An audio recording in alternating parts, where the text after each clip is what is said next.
नमस्कार। मैं सुनीता कथा मंथन में आप सबका स्वागत करती हूँ। कथा मंथन में आज सुनिए शर्लक होम्स की सीरीज की कहानी चित्तीदार पट्टा। लेखक सर आर्थर कॉनन डॉयल।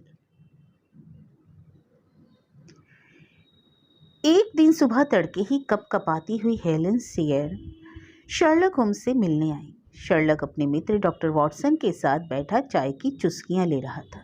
घबराई हुई हेलेन को सुबह सुबह यूं आया देखकर होम्स ने कारण जानना चाहा। उसके पूछने पर हेलेन ने अपने विषय में बताना प्रारंभ किया। वह अपने सौतेले पिता डॉक्टर रायलोट के साथ रहती थी। रायलोट पुराने रईस अंग्रेज परिवार से थे। बुरा समय आने के कारण अब उनके पास कुछ एकड़ जमीन और गिरवी रखा हुआ घर ही बचा था। उसकी एक जुड़वा बहन जूलिया थी। उसकी विधवा माँ की रायलोट से मुलाकात भारत में हुई थी। हम दोनों का जन्म हो चुका था। इंग्लैंड आने के तुरंत बाद ही माँ की मृत्यु हो गई थी। उनकी वार्षिक आमदनी पिता ही रखते थे। माँ के देहांत के पश्चात उनकी संपत्ति की देखभाल सौतेले पिता ही करते थे। माँ की मृत्यु के बाद वे हमें लेकर अपने पूर्वजों के घर स्टॉकमोरन जाकर रहने आ गए। कुछ दिनों बाद उनके स्वभाव में काफ़ी परिवर्तन आ गया। वे चिड़चिड़े और क्रोधी हो गए थे। बात बात पर लोगों से उलझ जाते और अकेले रहना पसंद करते। उन्हें जंगली जानवरों से बहुत प्रेम था। कभी कभी उनके कुछ मित्र आते थे। वे चित्तीदार पट्टा लगाते थे और उपहार स्वरूप जंगली जानवर लाते थे। 2 वर्ष पूर्व उसकी बहन जूलिया के विवाह से 15 दिनों पूर्व उसकी अचानक और अस्वाभाविक मौत हो गई थी। कारणों का कुछ पता नहीं चला।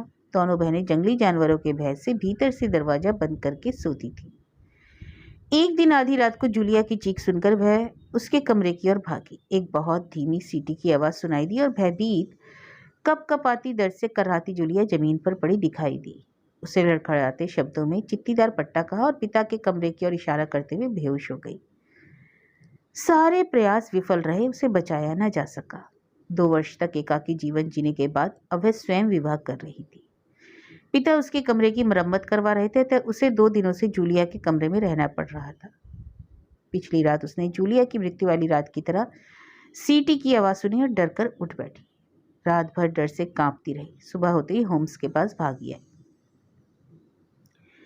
शर्लक ने हेलेन को तसल्ली देकर दोपहर में उसके घर आने का वादा कर उसे भेज दिया। हेलेन के जाने के बाद डॉक्टर रायलट उसके पास पहुंचे और हेलेन के आने का कारण जानना चाहा। होम्स के कुछ नहीं बताने पर रायलट ने उसे डराया धमकाया भी। शर्लक ने छानबीन करी तो पता चला रायलट की पत्नी की वसीयत में लिखा था कि पुत्रियों के विवाह के पश्चात डॉक्टर रायलट अपनी मित्र पत्नी की संपत्ति के हकदार नहीं होंगे।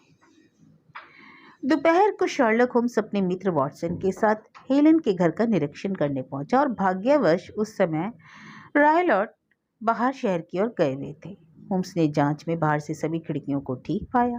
भीतर से कमरे का निरीक्षण करते समय उसे पलंग के सिराने एक रस्सी लटकी मिली जो साधारणतः घंटी बजाने के लिए होती है, पर वह रस्सी घंटी से बंधी ना होकर रोशनदान के ऊपर एक कील से बंधी थी और वह रोशनदान रायलट के कमरे में खुलता था। रोशनदान को देखकर होम्स और वॉटसन विचार करने लगे। कुछ देर विचार करने के बाद होम्स ने एक योजना बनाई और हेलेन को सारी योजना समझाकर पास की सराय में चला गया। सराय से हेलेन की खिड़की दिखती थी। रात हुई। पिता के सोने के बाद हेलेन ने खिड़की खोली, मोमबत्ती जलाई, जो कि एक इशारा था, और कमरे से चली गई।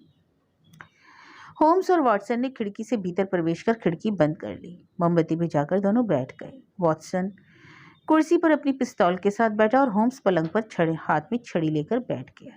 करीब 3 बजे सुबह में रोशनदान से हल्की प्रकाश की किरणें आने लगी। थोड़ी ही देर में हल्की सीटी की आवाज़ सुनाई देने लगी। होम्स सावधान होकर बैठ गया, माचिस की तीली जलाई और फिर जमकर रस्सी पर अपनी छड़ी मारने लगा।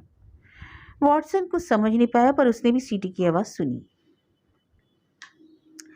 थोड़ी देर बाद होम्स ने रस्सी को मारना बंद किया और ऊपर रोशनदान की ओर देखने लगा। तभी उसे एक दर्दनाक चीख सुनाई दी। सावधानी पूर्वक वह रायलट के कमरे में गया। रायलट कुर्सी पर मूर्तिवत बैठे थे। उनके सिर पर पीले रंग का चित्तीदार पट्टा था। होम्स कुर्सी की ओर बढ़ा, सिर का पट्टा हिला और सांप में बदल गया। जिस जहरीले सांप से रायलट ने अपनी पुत्री को मारने की योजना बनाई थी, उसी ने रायलट को डस लिया था। चकित वाटसन को होम्स ने समझाते हुए कहा कि रायलट ने सांप को रस्सी के सहारे नीचे भेजा था, पर रस्सी पीटे जाने से सांप ने वापस ऊपर जाकर रायलट को ही डस लिया था।